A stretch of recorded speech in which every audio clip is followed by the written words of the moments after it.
What's your big lie? We all have something we're afraid that other people will find out about us.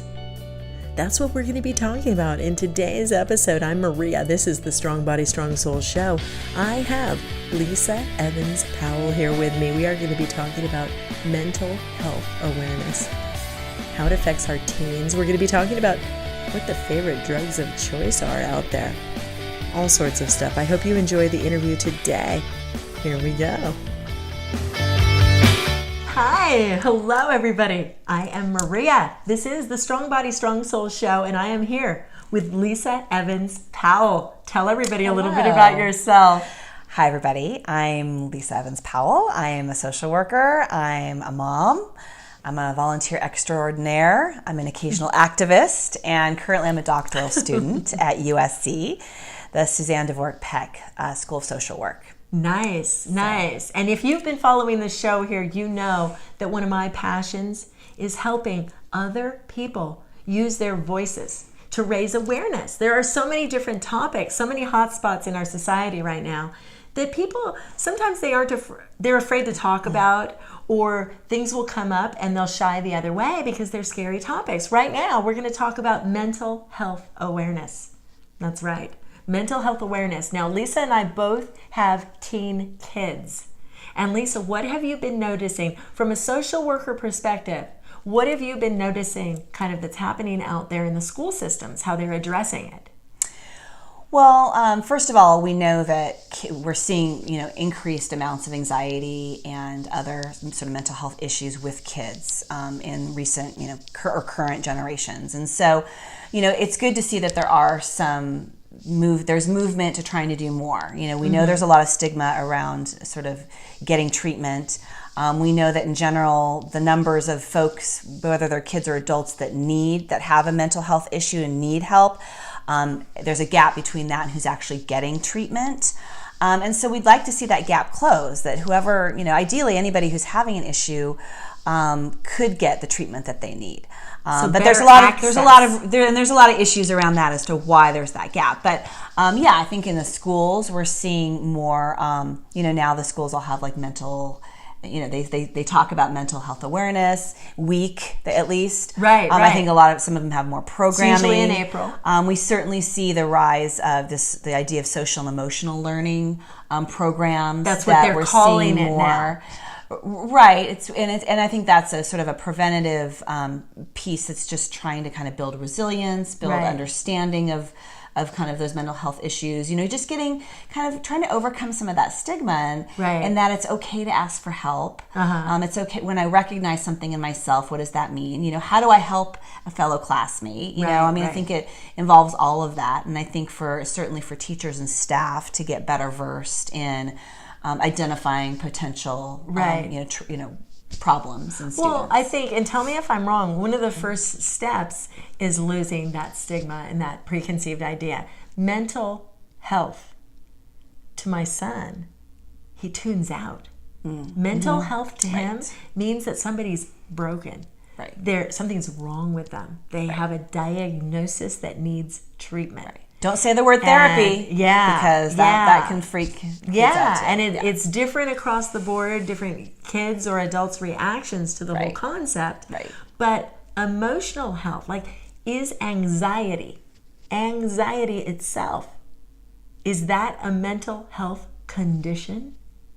I think most of us have anxiety, and it just depends on the level that we allow it to affect us. Anxiety, and certainly depression. it is. It's a official diagnosis that people will receive and can take medication for. Right. But there's a range, right? We all can feel anxious, but it's when it reaches those levels that are considered clinical. It's when it's impacting our performance, it's impacting our mood, it's impacting, just the way we live our lives. That's when we really need to be getting treatment. And ideally, obviously, you're dealing with the issue prior to that, right? So that it doesn't get to that point. Right. And so if we were living in a culture that was better at sort of that preventative model, then we'd be seeing less of those, elevated levels. But our system is more of a treatment model, our medical system, and that, affects our mental health system also. is that we wait till it gets really bad and that it's something that Medicate. is diagnosable, Yes. and that we have to treat it, whether it's through Right. medication or whatnot. And so Right. wouldn't it be great if we could do a little more on the preventative side? Yeah. And that's what I think some of these programs, the social emotional learning, Right. is helping, just getting kids better at, identifying their feelings and their emotions and how to manage their emotions and things like that, so that hopefully we see less of these more serious mental health issues. Which that's why I'm so excited. There are some great programs out there. Mm-hmm. When recently I released that interview with Amber Olson from My Kaleidoscope Project, right. who works with tweens, girls, Mm-hmm. specifically to deal with feelings and emotions. Mm-hmm. Just that, for an 8-week program. Mm-hmm. And she gives them tools that they can use later in life. And one of the most impressive things when I interviewed her was her idea, the way she explains it to the girls, is it's not just for right now. It's not a quick fix. Right. The tools that she's giving them, Right. the workbook, Their life the journal, skills. whatever. Mm-hmm. She tells them point blank, shit's going to happen later on down the line. Right. Life's not perfect. Right. This doesn't fix anything. Right. It's giving them tools to handle it later in life. Right. And a lot of us as adults look back, I'm like, wow, nobody told me that when I was a kid. Well, when you think about, what we know now about what makes people successful, and sort of healthy and have, good coping in their adult life, is that idea of like resilience. And so that's why we hear that a lot now, of trying to build resilience in our youth is really, really critical for how the success that they're going to have down the line in terms of their relationships and their well-being and their just, functioning, general functioning in life. Right. And I love that program, the Kaleidoscope Project idea, because it's not your traditional sort of talk therapy kind of group. It's really, infusing with the art and the project-based work. And I think, more of those types of programs, I think we'll just continue to see. Sort of these non-traditional type of programs. Like I know there's ones where you're working with animals, horses or other animals, and that may really help kids connect to, okay, well, I don't want to sit there in a chair talking to somebody, but if I'm outside and I'm playing with this animal, but you're still with somebody who's working with you on your issues, that can be really impactful. I know there's programs, connected with like surfing, and that really have been helpful to folks in their mental health, kind of improving their mental health. And there was one that was designed revolved around martial arts, actually, in Los Angeles, and I don't think it's taken off fully yet. But martial arts is another one where I love, because using our voices, that whole no to bullying, all that kind of great empowering information and tools, not just information, but real tools.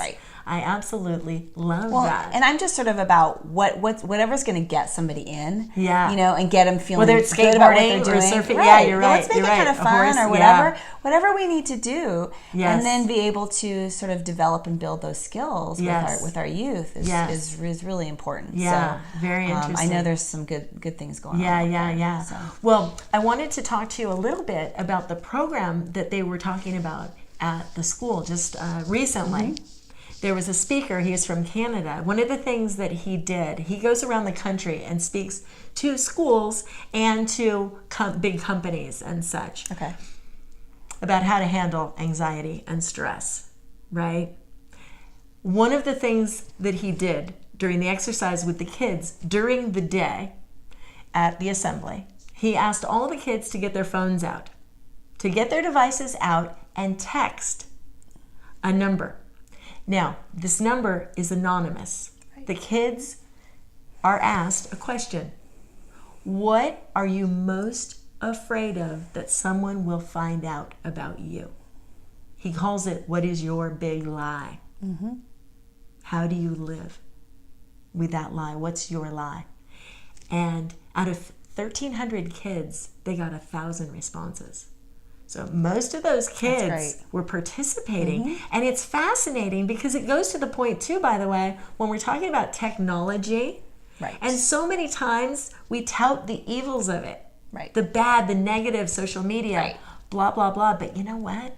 the kids are learning it's a part of life, and they're actually using it in a constructive way, and they, in and this they anonymous respond way. so much to that. Yes, right. They wouldn't answer that question if a person was asking them. Well, it's amazing. And that also, I mean, and I know you want to talk more about that, but just thinking about technology and our youth and how can that become a part of their sort of mental wellness. Yes. Is now, now we have telehealth. Of course we have, where What's you can. that? Well, if there's like therapy, I mean, there's medical and there's also like mental through health. Skype or something? Like through Skype or Yes, something. yes. Where you can just get services through, video or whatever. Yes. But now there's also even like texting kind of, which, you say, well, how effective is that? Well, you know what, if you have a teenager who's suicidal or depressed or whatever, if they're at least using that kind of program to get connected to a therapist on the other end, that's a great start, and I think for a lot of our teenagers, that's going to be a way that, okay, it's sort of anonymous, or it is anonymous, and I can get some answers as to, there's ways that they can even figure out, well, am I depressed? And there's little quizzes they can take online, and then that may help them realize, like, oh shoot, I am depressed. Maybe I should do something about it. Which, 10 or 15 years ago, there was none of that kind of access to that type of thing. You kind of had, your parent would have to take you in to the office. Since we're off topic right now, anyway, we're going to get back to this Sorry, texting I know. thing in a moment. I kind of segued. But hold on, because you just opened a whole new thing that I wanted to mention to you as well. Recently, I was speaking with a parent. Mm-hmm. Her child has been in therapy for a long time now for anxiety issues. Mm-hmm. It's getting expensive. Mm-hmm. The insurance doesn't cover it all. Right. So it was working. The therapist was giving the child tools to do, music to sleep to. A lot of it, some of them were online meditation kind of apps. Whatever kind of things the therapist was giving the kid, it was working. Right. So the parents decided, you know what? He's good. Right. We can't afford to do the therapy anymore. It's really adding up. Right. So they decided not to continue with the therapy. The kid likes it. The kid wants to go to the therapist. Right. He's very vocal. Mm-hmm. And the first thing a therapist will say to most people in therapy, right, is to journal. Right. Journal your anxiety, your gratitude. Yep. Journaling, writing something down. Some kids don't like to write. I mean, we all know this. Going through the school system, they're not even teaching them how to write with their hand anymore. Everybody type, right? So the whole thing is changing. But this kid enjoys speaking. Right. So I'm trying to figure out a way to help them figure out how he can speak. I seriously suggested he could do a podcast and not publish it. Just so that he can vent, once a week. Maybe he'll just talk for 15, 20 minutes. I offered to help them even because I could call in to his podcast and say, hey, how are you doing this week?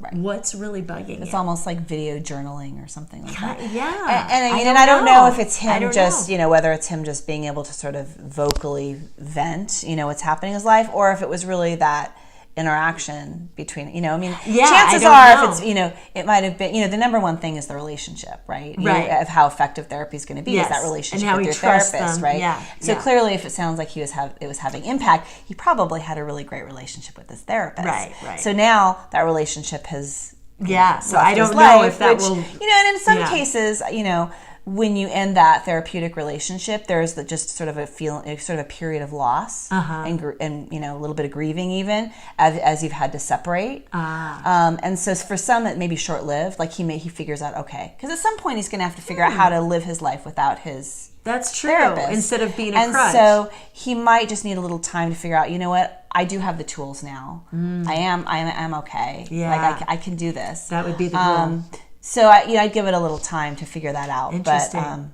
But it may be that he needs to be back in therapy too. Interesting. It's a hard thing. But it's such a hard thing because insurance does not cover it all. It's expensive. And we were in a setting where there was an organization giving a presentation where they treat anxiety and depression in our local area. And some of the kids have gotten into serious trouble, the police taking them away from the school. Really drastic. Right. Rock bottom Right. for a middle school or high school age kid. Right. And so, of course, the parent was concerned. They're like, oh my God, now I told my kid he can't do therapy. So there's the guilt associated with it. It's such a fine line. It's hard to figure it out. Right. By the way, totally off topic again, but they were talking a little bit about the 12-step program. Okay? They use the model of the 12-step program in this group. One of the parents asked during this meeting, are there 12-step meetings specifically for teenage kids?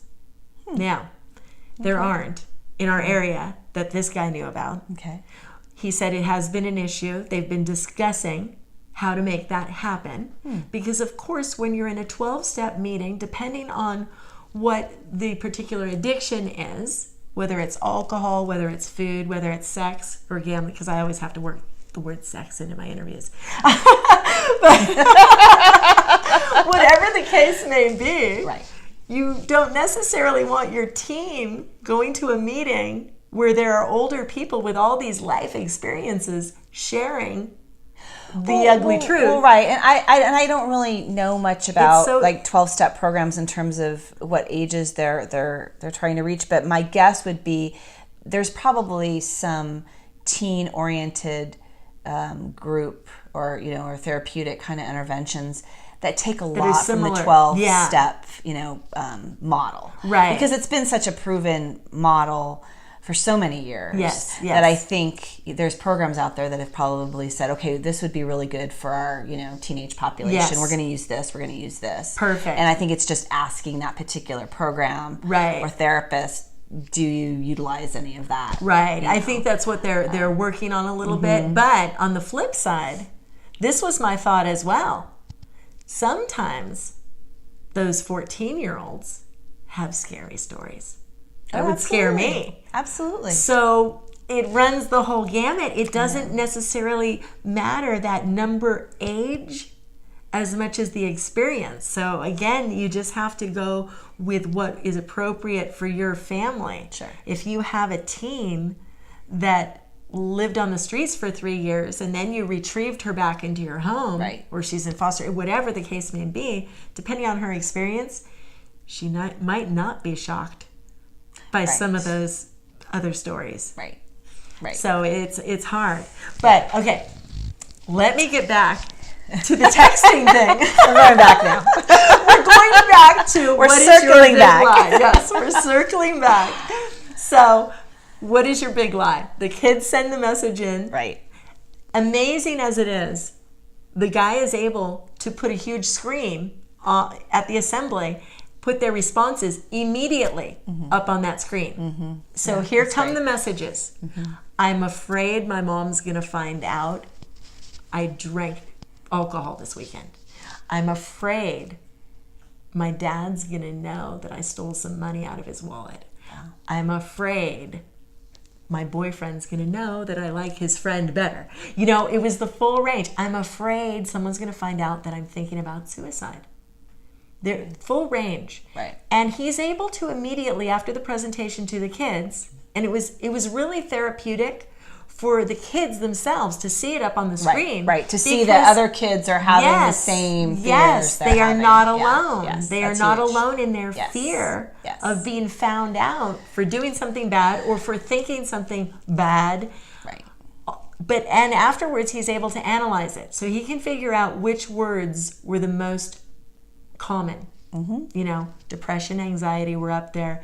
Luckily for our school in particular, he said that the suicidal ideations and the self-harm terms were at a lower ratio than a lot of schools that he sees. So that was so great to know. And I have to tell you, during the day, he did this program for the kids at the middle school and the high school. And then in the evening, he did the same exact presentation for the parents. And he was able to tell us this, which was so awesome. But before he told us that, he asked all of us, the parents, to do the same exercise. Yeah. All the parents, take out your phones. Text this number. What are you afraid that people are going to find out about you? I'm afraid that my husband's going to figure out that I like his best friend better than I'm just kidding.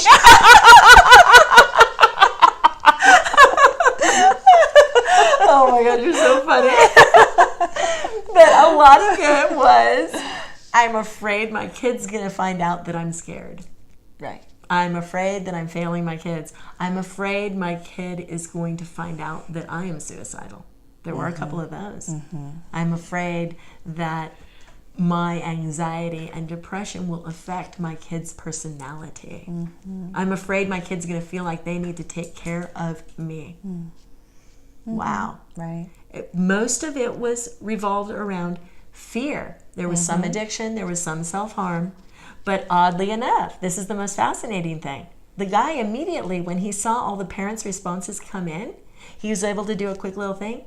It mirrored the ratio of the responses of the kids earlier in the day, which is so like in terms of like the levels of like anxiety and depression. Yes, and the those kind of ratio. things. So it just goes to show you we ourselves take our own baggage, Right. and we send it off to the next generation too. Right. It mirrored it. It was so crazy. Well, that's what when you think about, especially I think in this community and parents nowadays, we hear a lot about the helicopter parent and there's just so much like parental anxiety in general, which is your own stuff, right? That you're then projecting, and you want everything to be perfect for your child. So then we're kind of hovering over them or making everything perfect or whatever. And then our kids are experiencing these increased levels of anxiety and depression and whatnot. Yes. And we know now too that the kids that are going into college, we're hearing reports back from colleges that these kids are just like flailing when they get to college because they don't have the skills. They don't have the skills. They don't have the resilience. Right. None of that's unless you pay a lot. If I pay $50,000 to start college, that'll somebody will take care of my kid. Yeah. Oh my gosh. Yeah. Money solves everything, right? But yeah, and I mean, I think all of that's just intertwined, and so we have to be helping our kids, but we also need to be helping ourselves. Right. It's so fascinating. Now, one last thing before we conclude, I just wanted to let everybody know out there that one of the key things that one of the presenters said recently is talking about what's the most popular drug of choice right now for kids, right? It's kind of all over the place. It depends. I interviewed some therapists actually in Thousand Oaks recently, and they were talking about a different set of drugs that this guy was suggesting, and he works more closer to the downtown LA area, so it's a different population. And I think different communities kind of get their certain. He said in one of the areas here, heroin is really high up there on the We just list. had another overdose last month in Thousand Oaks. Heroin? Of heroin. It was, I think he was 19. Wow. Yeah. Well, this guy, he was suggesting in his experience with the population that's coming into his facilities, and I didn't even realize shrooms and hallucinogenics are high in his area. I have heard that those have started I to didn't come back. even realize they were around still. Yeah. Where do I get some? Yeah. Kidding. When's the next Grateful Dead concert? But the most popular one and the most dangerous one right now that he wanted to warn us all about is Xanax. Okay, Xanax is a benzodiazepine. Okay, it's a benzodiazepine. It's a short-term anxiety treatment medication. Short-term. What's happening here is that kids have anxiety, and they're getting prescribed drugs, and they're actually taking them on a long-term basis in a lot of instances. Right. And it's the type of drug that you build up a tolerance to. So you build up the So they resistance. start increasing their dosage, and their parents don't even know. And it's on the streets everywhere too, so they know what they're looking for. And the scary part is, that's scary in itself, they're being laced with fentanyl right now. Right. Yeah. So if a kid scary. if every day he's taking 4 of these, and all of a sudden he gets one bad pill with the fentanyl in there, he may not make it to the hospital. Right.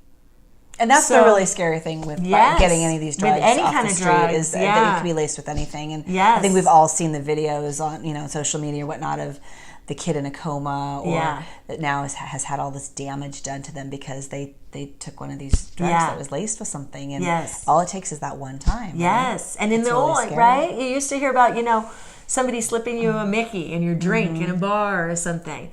But now, I mean, even though they're in capsules, people are making those capsules in their kitchens and selling them, and just, I mean, that's been going on for a long time. But I just wanted to mention it. I just wanted to let you guys all know Xanax laced with fentanyl is the current thing that's happening in our area. Wow. Yeah. I mean, just the levels of drug addiction in our country is just, it's, I mean, right now, obviously, we know about the opioid epidemic, and that's just devastating communities all over the country. It's a whole other conversation. It's just so scary. Really, But it's that connection, I think, too. Like we were talking in our last interview about the older population and that isolation and depression, anxiety, that disconnection.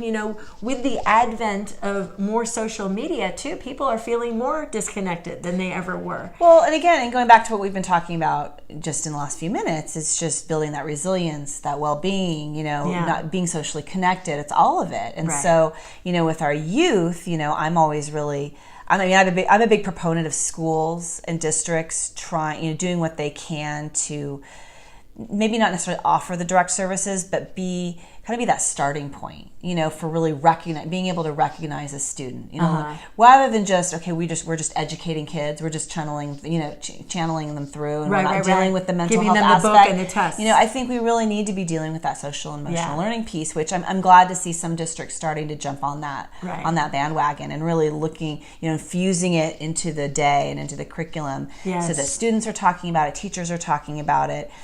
Because I'm hoping that we'll see in the long term that there'll be some impact with all of that and building this connectedness, right? You know what's so interesting? You just reminded me. When I went to go see Tony Robbins recently, one of the things he was talking about is that knowledge isn't enough. Right. You have to communicate about it. You have to really process it and feel it and communicate. And that's why you guys, I have this show, because I am so passionate about helping raise awareness for so many different things. And I really appreciate you, Lisa, for joining me here today. It's so important to use our voices. Yes. It is. Thank you. It is. Thank you all for listening, and we will talk to you another time. I'm Maria. This is Lisa Evans Powell, just in case you forgot. I hope what we were talking about resonated with you and helps you in some way. If you enjoy the content here on this show, please make sure to subscribe, share, and turn on those notifications if you want to be alerted of future videos. Usually, I'm in the podcast studio, but it is my pleasure to be here on video for you once in a while. Thank you so very much for your support.